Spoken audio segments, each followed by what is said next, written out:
Ladies and gentlemen, welcome once again to the Student of the Game. I am Kyle Ash, the Student of the Game, and listen, if you're here, chances are you like talking sport. We're glad to do it with you here. Listen, I know there's not been a lot of NBA talk this week. Don't worry, I'll be headed over to the Orlando Magic hosting the Minnesota Timberwolves. I have an article about what was different for the Magic Monday night that they should do moving forward to continue to make a push as the return of Paolo Banchero is imminent. All of that stuff, fansfirstsportsnetwork.com. But we're here talking NFL playoffs. And of course, if I'm talking NFL playoffs, there's a lot of guests I have coming in this week. I've already talked to Jeff Hartman. I've already talked to Candy Walker. We're going to have Big Jim Neese. We're going to have Darrell Owens. We have a lot of people coming in to talk some playoff football. Another guy that's doing it with me as well. This guy, Ernest CJ Christian, Earnestly podcast, as well as Huddle Up Inc. What's going on, my friend? You're not cold? We're both in Florida. I'm a little bit frosty, and for those that are like, you're in Florida, shut the bleep up. First of all, your mom. Second, I went with the intelligent defense. You like that? So right now, let the record show. And by the way, you're going to have it worse because you're closer to the water. I am a crisp 50 degrees at noon. It was below. It was 45, I think, this morning. Like it was 44 when I got out of my bed to take my kids to school. So I was scrambling because my son had his jacket when we went out to eat last night. He was wearing it in the car. I think he left it in his grandma's car again. He has no jacket then. I'm scrambling. Like, I end up putting him a second shirt on him. He was pissed off about that. It's like, Corbin, it's either this or stay cold, you know? So, yeah. They gonna learn. Although my oldest Eli chose not to wear any jackets. He's a G like that apparently. Like, nah, I got this. I'm good. My oldest son's like, no, I want a jacket and sweater. We're good. Oh well, and listen, I myself an exothermic, but I went without the jacket because it would look awful if my son didn't have a jacket and I did. Yeah, exactly. Like, what kind of parent are you? So I'm saying, you about to learn today. Maybe don't lose. Maybe don't lose your jacket. How about that? Yeah, exactly. No. Jeez. But listen, speaking of parenting, it's weird that you have an opportunity to see a team with a 14-win record be little bro, but that's where we are with the Minnesota Vikings as they lost in Week 18 for the division. Yeah. Matt and Campbell bit their kneecaps off. But hey, listen, you're going on the road. You're playing an LA Rams team that snuck into the playoffs with the NFC West power vacuum that's formed now that the 49ers have so many injuries in the year and did not win the division for the first time in a while. Yep. Like, first of all, I want to make this statement, EJ Christian, and I know that you and I have both been critical of certain elements of the NFL playoffs, right? We've seen too many teams with losing records not only make the playoffs, but there are even occasions of them hosting games. Yeah. We did not have this problem this year. we have 10 games. Right. We have 10 win teams being eliminated, looking at you Seahawks. We have no losing playoff participants, and everybody's in double-digit wins. As harsh and critical as we are of the 7-team playoff, the truth is this has been the best year for it. You have the most teams in terms of high win totals participating than ever before. Yeah, I've been critical of the having the seventh, the third wild card team, the seventh spot, you call that. Yeah. Which again, it's two ways for me. Like, on one hand, I like it because it's more football for me. I'm selfishly, personally, for me watching a product to watching. Yes, more of your 37 teams do make it into a postseason. That's correct. Right. So it's fun to watch more games. Yes, I agree. I agree with that. On the flip side, though, does it water down the league a little bit?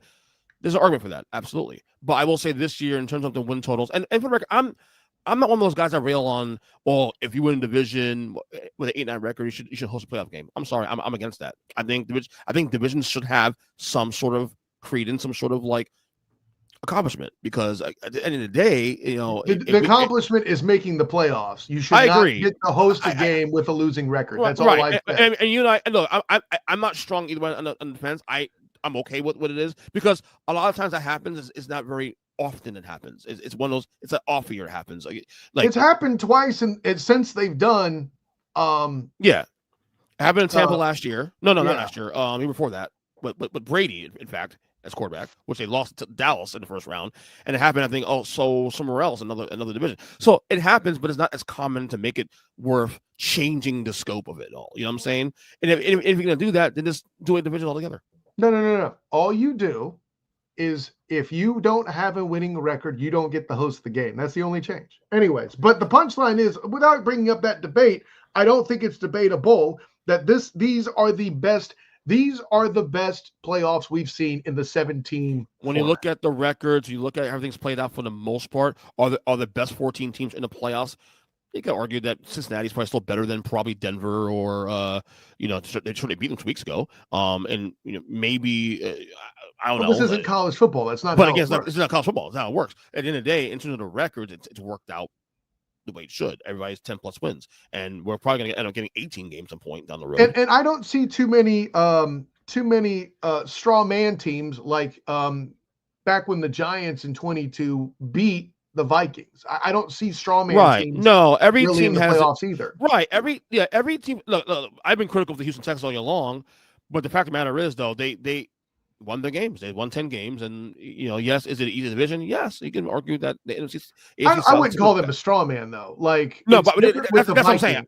Right, because and they were the Texans. They were just there last year, and they actually won a playoff game last year as well too. So they deserve to be there. You know what I'm saying? So there's no controversial team in the playoffs right now that was like, should you be here? I don't know. Denver, because even Denver earned it. Denver still late in the year, but Denver was surging in the middle of the year.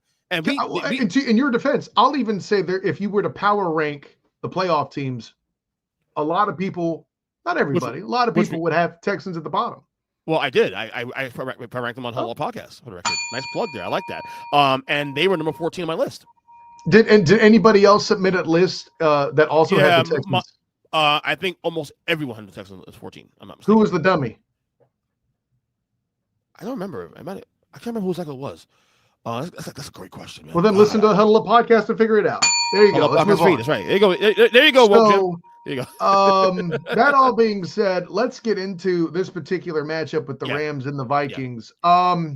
In my opinion, the best game of the weekend. I think in terms of matchup, yes.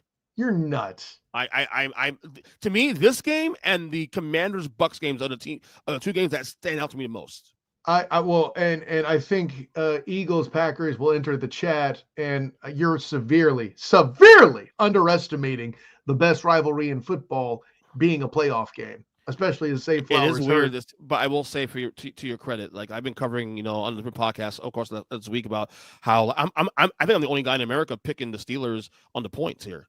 Because it is so. No, you're not. No, you're not. Jeff Hardman and I both said that the Steelers are the best. We're on the same page. So because it's so weird. Look. Ravens win that game. I know I'm not covering that game real quick, but it's just weird for me, and you and I have the same view on this, and this has been the best rivalry in the last 20 years in football, for the record. Seeing a spread that high in that rivalry, regardless of where these teams are going, it's just weird for people to see that. I think the big money and the Vegas money, the organizational money, is going to make a push at the end to close that gap significantly. Yeah, and rightly so, because I think that the respect factor of these two not schools, two franchises, you know what I mean? Programs. Ravens win the game, but anyway, that's another game for another day. At any rate, though, yeah, when it comes to this particular game, I'll say this: I don't know if I think it's the most compelling game of the week. Might it be the most competitive? I can't rule it out, but here's kind of like where I live with that, and I'll do the degenerate angle because when I have you on, I always kind of have to. The line being like the fact that Minnesota is only giving up 1 point on the road is interesting to me. And then the 47.5 is a good number, I think, for the over-under. I would be hard-pressed to know where to go with that. If you think the Rams have a shot, it's going to go to the air a lot. If you don't believe that Darnold is going to do the thing, though, it's all fascinating to me. Here's the thing. I think the Rams defense is the element that's getting slept on here more than anything else, even though Jared Verse. I have no problem teasing this part because it's so obvious. Jared Verse is the clear head and shoulders favorite to win the Defensive Player of the Year for rookies. He was certainly the Earnest Speaking Award winner for that this week. So yeah. Oh well, then that's 3 because Mikey the Burn Bernier. That was, I believe, that was the only award where we completely matched. If I remember correctly last night. Don't tell me anything now. I'll listen to the episode later today. I'm sure you will. You'll listen to the Student of the Game podcast on the Huddle Up network there. By the way, the Huddle Up podcast channel will have the Student of the Game action this week, so make sure you check all of that out. I know you're too busy or too primitive to watch videos, so there you are. You have the podcasts that you're listening to. So on me? Yeah. Oh no! I pay for YouTube now, so you used to refuse to watch the videos. That's the joke. For a while because it was easier because then you grew up. Okay, fine, I did. Fine, I did. Yeah, you happy? You happy? What is it that you think gives the Vikings the advantage, heads or tails, or head over heels in this game? Because I can't really think of something that really pulls them away, unless Darnold and Jefferson get super hot. I don't see this being a pull-away game, to your point. What do you think? The only thing I think stands for me, really, for the Vikings is the defense is a little better, but I think this matchup in general is close to a wash. I just think when I look at this game, like, I looked at, like, different point spreads, and there's one side has Vikings -1, then there's another spread, that side has Pick'em, another side has Rams -1. So it's a Pick'em. They have this wired correctly. And not to mention, too, also, with the fires going on in LA, there's a chance they move this game to Arizona. Which, by the way, shouts out, thoughts, prayers, and well wishes absolutely. to those dealing with doubt. Yeah, they are talking about moving to Arizona. I have a lot of friends in LA too. Some of our colleagues that we through the years that are thankfully they're okay. I checked them yesterday; they're all okay. Like D Will. Yeah, I texted D Will myself. I should hit up Mark Francois too, our friend. No, Mark's in New York now. We're good. Mark's. I knew that. That was stupid. Yeah. But he has family there, so he's still worried. But that means check on him anyway. How about that? I'm just trying to be a nice. Do it, man. I talk to Mark all the time. Mark, my really good friends. You know, I don't know how he feels about your Trump impression, but you talk to him all the time. Yeah. No, don't be rude. No, but politics. It's even match. If there's one thing that stands out, I guess that gives the Vikings a little bit slight advantage, and it's a slight advantage, is the defense. Good. Because receivers is a wash in terms of the I don't think they're a prolific defense either, though, EJ. But I'm not saying they're prolific either, though. I think they're probably more talented, but I don't know. I'm not there. That's what I'm saying. So, like, you look at the options of this whole matchup in general, like, offense speaking, like, quarterback, you still go Stafford. I mean, this guy's a Super Bowl champion, for crying out loud. Sam Darnold, biggest game of his career last week against Detroit, had the jitters. Now, 1 week later, biggest game of his career coming up now. Can he get over that? I don't know.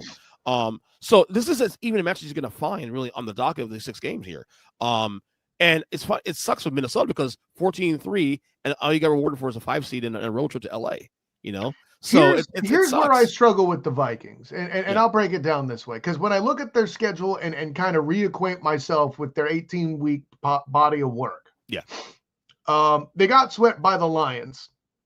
There's no shame in that, but it's a factor.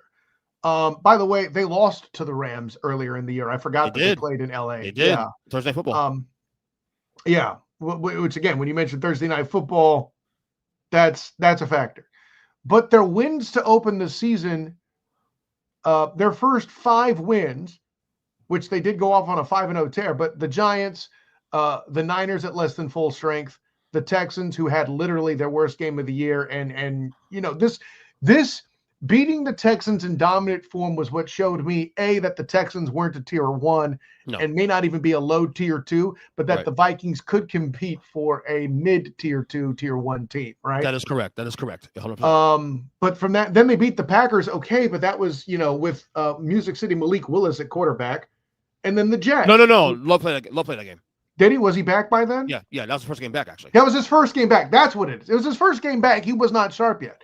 Right. And both the Packers games were won by 2 points in favor of the Vikings. So, and both murdered each other too, also, because Minnesota in both games had a big lead, and then Green Bay came back late.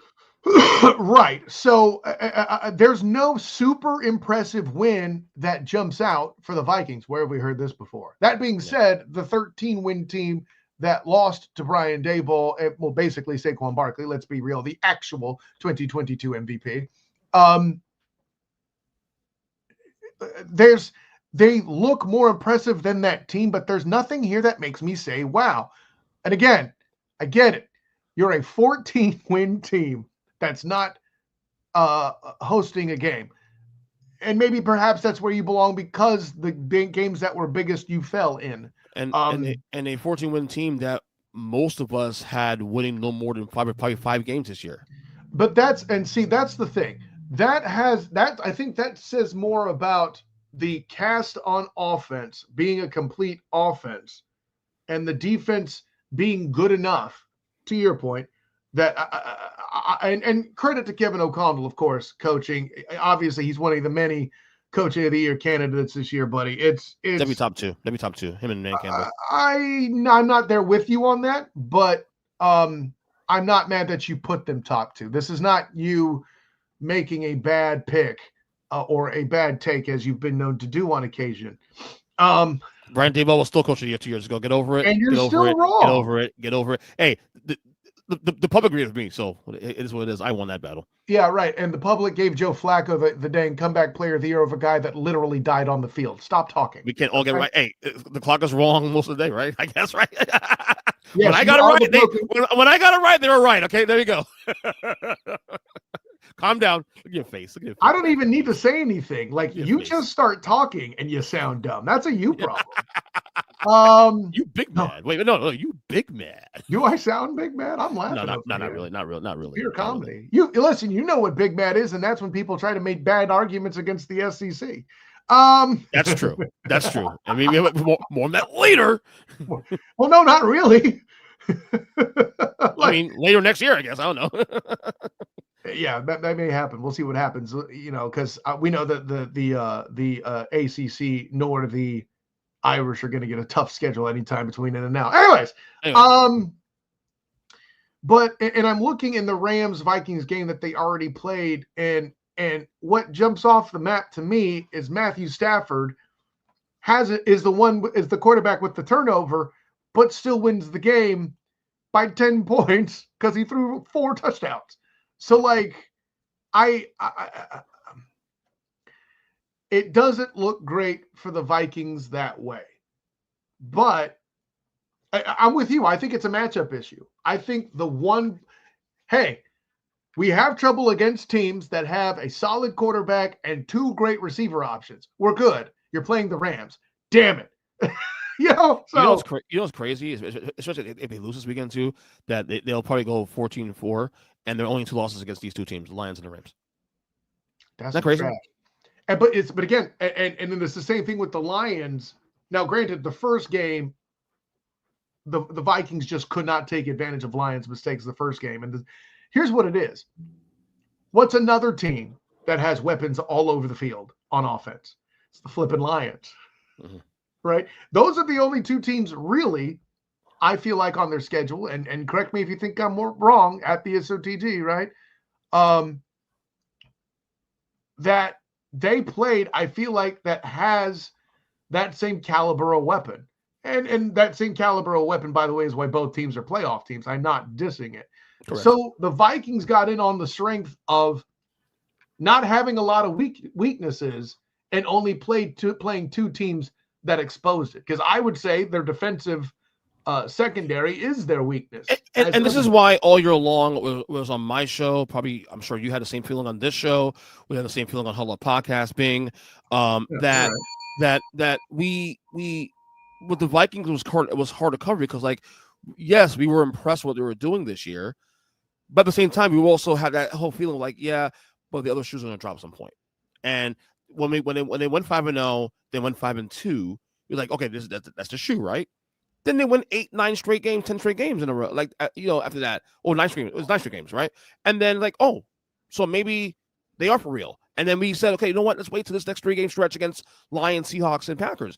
And they did go 2 out of 3, win 2-1 in the stretch. So right, and that the Seahawks and the Packers, those 2 games back to back, I think is their most impressive win. But these other wins, The Colts, not impressive. Not impressive. Beating the No. Jags 12-7, a Not game that if impressive. Trevor Lawrence were playing, you would have lost. Right. So there's a lot of that, others should drop. I But think let me for stop them. you there. Go ahead. What's the thing that the Jags have that also further exposed this weakness?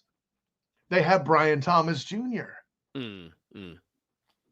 So to me, the Vikings, like, if the 2024 Minnesota Vikings want to get any respect, like a lot of respect, they got to win this game.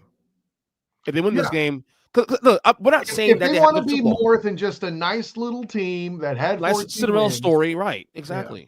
So this is going to be the game to do it. Like I'm not saying they have to beat Detroit next week in the divisional round if they win this game, but win this playoff game. I think this game win against the Rams on the road, especially even if it's in Arizona, if they move the game. Both the Lions and the Vikings would gain more respect with this win. I agree with you. Right. So I think I would say the must win because it's a playoff game. What I'm saying is, right. I'm saying, but in terms of the perception of how we view this team as like in a capsule, that this game, you win this game. Because even though they're hosting it, if the Rams win, people are going to be impressed. Yes. Yes. Granted, they'll also be considered a sacrificial lamb to the lion anyway. Most likely. Well, I mean, it's hard to beat the team 3 times, though. I will say that. But and actually, that depends on some things. Like if the Steelers win, like you're talking about, they'll probably play. Steelers Lions, hot. You mean Super Bowl? No, I mean Steelers. Like, oh no, wait, this is the NFC. You're in the wrong conference, buddy. I'm in the wrong conference. Let me flip that back around. My bad. So then Lions. I would be right then. That Lions, it would have. You need Commanders and Packers to win to make that work. Yeah, and the Commanders and the Bucks and all that would be a factor too. You're right. Because if the Commanders won, because that would they're a 6 seed. Because they're a 6 seed. They're a 6 seed. So Vikings would draw the Eagles actually second round. No, not the Vikings. I mean, if the Rams win. Oh, the Rams win. Rams are the 3 right now. So they're the 3. Yeah, they're the 3. Oh, ahead of Tampa, I believe. Yes. So no. They're the 4. I'm sorry. They're the 4. Okay. They're playing Minnesota for that reason. So they're the 4 seed. So they would draw the lowest, depending on how things shake out on the bottom. They would draw the we'll see. So, we'll see. So the punchline is if the Rams win, right, like as a 4 seed, as the 4. What scenario? What scenario are you trying to cook up here? Well, no, I'm just wondering if the Rams could do anything beyond a 1 and done. Yeah, I think it could. I think if they draw Detroit, that's a good matchup because Detroit I don't think so. They played Detroit very well. They lost them in overtime in week 1 this year. Well, and they lost them last year. Detroit's defense isn't. And Detroit last year ended their season last year as well too. Also in the walk around, and that was a close game as well too. So I'm not saying they're not going to beat Detroit. They're going to beat Detroit. I'm just saying that they can present some problems for Detroit. That's all I'm saying. Yeah, well, and I don't think they'd play Detroit first either, right? Because if the Commanders lose as well as the Packers lose, yes, that'll be the matchup. That'll be Rams and Lions second round. Okay. Yeah. So if everything goes chalk, you're right. Right. So here's the thing. That's interesting. That could be. I think that versus the Eagles is interesting. I think. Wow. This is why I love reseeding because reseeding is much more fun. The NFC is up for grabs in a special way. It feels like, huh? I feel like they won't. The one team I would outright give them advantage over is the Bucks, which they will not play because if the Bucks win, they're guaranteed to get the Eagles because unless it's an NFC title game, unless the Bucks somehow. Next week, right? Right. So it's. If you ask me right now, Kyle, how I feel, like, and Detroit has been so impressive. I literally changed my coach of the year pick this week as a result to Dan Campbell because of what he did this year in season and still getting to where you're at now with all the injuries they had. But if you ask me right now, this on the optics, who would I feel good about, the best about going through this tournament on that side of the bracket and on the NFC? I'm going to go Philly.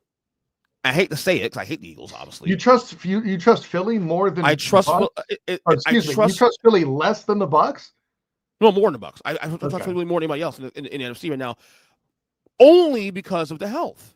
Yeah. Does Detroit? So with Detroit, look, they've been impressive, and I think also I think those value them playing San Fran game they didn't need. It's still playing the starters because honestly, 100%. I think there's so much value that. But how many more bodies are they going to lose between now and then? Is the question. Philly has the bodies. Philly's healthy, and Here's that's the thing I'm concerned about. The Lions can beat you so many ways that they could true. still win the shootout. That's true. Yeah. Right. But Philadelphia, to me, is the healthier team. And then Philly's upside, because of their health, is probably the highest in that conference. I can make an argument that Philly is the team least equipped to win a shootout. Because Jalen Hurts? Because of Jalen Hurts. Okay. Hurts can hurt you. No pun intended. Hurts is a fine quarterback. I just don't. He's not the style of quarterback that I expect to win a shootout. And I would say the same thing of Jalen Daniels, but he won a shootout against Joe Burrow this year. So he did. And I get it. Jalen Hurts' situation this year is tough because there were a lot of receiver injuries and all of that. Listen, man, I was this close to casting my vote in the press box for Super Bowl MVP for in the Eagles in the Eagles Chiefs Super Bowl for Jalen Hurts, even though he's about to lose the game, until Patrick Lavon Mahomes II made a big run with a bad ankle. Okay, so I can make the argument that the Eagles are the worst equipped for a shootout, except for maybe the Packers. Yeah, I'll put them ahead of the Packers in a shootout game. Yeah. I just think, but again, the NFC's. I think both sides of the brackets are wide open. I think this is one of the most wide open. You can't give a definitive team to be a favorite. Like, if you want to say the Chiefs are favorite, so you can say the Chiefs are favorite in the AFC. But there's three. Is it definitive? No. There are three teams that people are confident will win the AFC. It's one of three teams. With the NFC, that doesn't exist. So yeah, I think the NFC is more wide open. Yeah, I agree. I and you would say Detroit, but injuries give it making a conversation. If Detroit's healthier, the Bucks beat the Lions earlier this year. Although I will say though, yeah, they did. And the Eagles. Although I will say, they're going to get Montgomery back next week. That's the word. Sure, Sonic and Knuckles will exist. And Hutchinson might be available. When, I don't know, but they're saying he could be available in this playoffs. So that can change some things there for the Lions going forward. If those guys are back in the lineup by next week, and they're actually okay to play, then I feel more confident in Detroit closing the deal. So kind of like I said, that offense and being balanced and equipped for shootouts. Yeah. So that being said, I'm gonna go Vikings in this game. This is a toss-up game. I don't know who. Don't bet this game. No, if you're gonna bet this game, bet the over. But don't bet this game. Correct. Bet the over. That's it. If you're a degenerate, bet the over. That's it. Don't bet this game. Don't bet this game either way. Just go either way. I don't think Sam Darnold will have as bad a game as last week as Detroit. Also, think a lot of last week happened is more about Detroit's defense too. Also, this could be a shootout. You're starting to get me to feel that vibe. You're right. So, but I'll take Minnesota because I think they're a better roster overall. But it's not. It's still it's a 50-50 game, man. You pick it. It's fine. Yeah, I'm with you. I think Sam Darnold will win this game. I think he'll get a playoff win, and all of that. However, John Matthew Stafford will make it interesting. Absolutely. So yeah, I've got the Vikings, but I am not confident per se. So and who knows, if the Rams win, I wouldn't be mad at it for sure. It'd be very interesting. Yeah. But yeah, I'll take the Vikings as well. Yeah. Absolutely. EJ Christian, tell the world. Yes. On all social media platforms, EJ Christian 7. The podcast, of course, Earnestly podcast across all podcast catchers. Most importantly, guys, please visit my YouTube page at youtube.com/Earnest Christian, where I have a lot of content there. My podcasts are there. All my short videos are there. You name it. TikTok as well, to Earnest Christian on TikTok as well. Other than that, Kyle, thank you again for having me on the show. I love it. Awesome. Of course, I'm Kyle Nash, the student of the game. You can find me on Twitter, Instagram, Threads, and Blue Sky. I'm one of the cool kids at the SOTG. Find me on Facebook as a student of the game. Check out my writings with the Fans First Sports Network, covering the Orlando Magic and the Jacksonville Jaguars, as well as my work covering the Black and Gold Banneret with UCF football and basketball. Of course, I have the Night Shift podcast there on the Black and Gold Banneret YouTube channel and the Jacksonville Jaguars podcast, the Duval Dive with my personal champion, Travis E. Holmes of Big Cat Country with me, doing it all there for the Fans First Sports Network as well. See, I used to have so many. I have 2 outlets. I just do a lot of stuff for the 2 outlets. That is what it is, man. So, for my good friend, Earnest E.J. Christian, I am Kyle Nash, the student game. And until next time, everyone, class dismissed.